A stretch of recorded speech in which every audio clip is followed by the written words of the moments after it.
Чимало видатних спортсменів, відповідаючи на запитання, звідки беруться чемпіони, говорять лаконічно, просто і влучно з дитинства. Саме в ранньому віці в людини формується комплекс майбутніх життєвих інтересів. Тож, прищепивши любов до спорту у малечі зараз, ми збільшуємо потенціал наших перемог на олімпійській і світовій змагальній арені в майбутньому. День дошкілля – це для нас практично як друге свято професійне для фізкультурників, тому що здоров'я треба починати вибудовувати, скажімо, основу. Це якраз в дошкільному віці. Якщо в цьому віці ми упустимо, то потім дуже важко буде надолужити. Тому з садочками ми теж дружимо.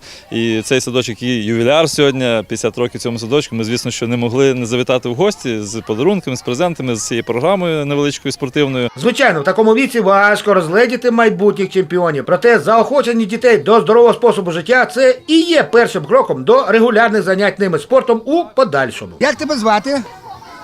Стісняється. Ну, хорошо, тоді мама скаже, як вашу донечку звати? Аннушка. Аннушка, сподобався вам? Що можна сказати? Дуже сподобалось, діти задоволені, як найбільше. Треба проводити таких масових заходів, тому що це позитивні емоції для дітей.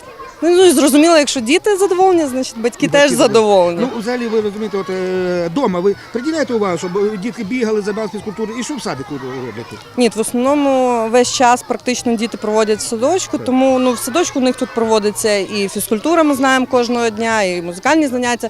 Тобто вони завжди в русі, завжди в позитивному настрої. Змагаючись, діти намагалися ретельно виконувати спортивні вправи, хоча в їх діях було більше емоцій, ніж усвідомлення досягнення якихось спортивних результатів. Для них ми вибираємо більш найлегші естафети, тому що вони ще не готові таки приймати участь у складних естафетах. Тому ми вибрали такі основні нескладні естафети іменно для дітей. Задоволені сьогоднішнім заходом? Так!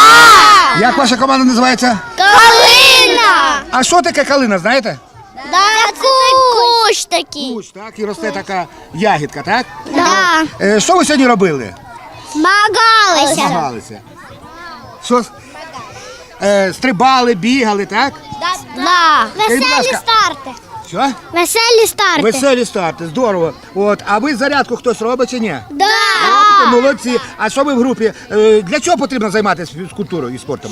Тому що, щоб були сильними Так. і здоровими. Подібні спортивні змагання, як і регулярно планові фізкультурно-розважальні заходи, звична практика в більшості дитячих навчальних закладів нашого краю. В нашому садочку приділяється, звичайно, велика увага фізичному розвитку дітей, тому що, керуючись базовим компонентом та базовою програмою розвитку дитини дошкільного віку «Я у світі», то в завданнях зазначено, що ми розвиваємо і підтримуємо фізичний розвиток, психічний та духовний розвиток наших дітей. Сергій Батюк, Олег Сташкевич, ТБ Дня, ТВА.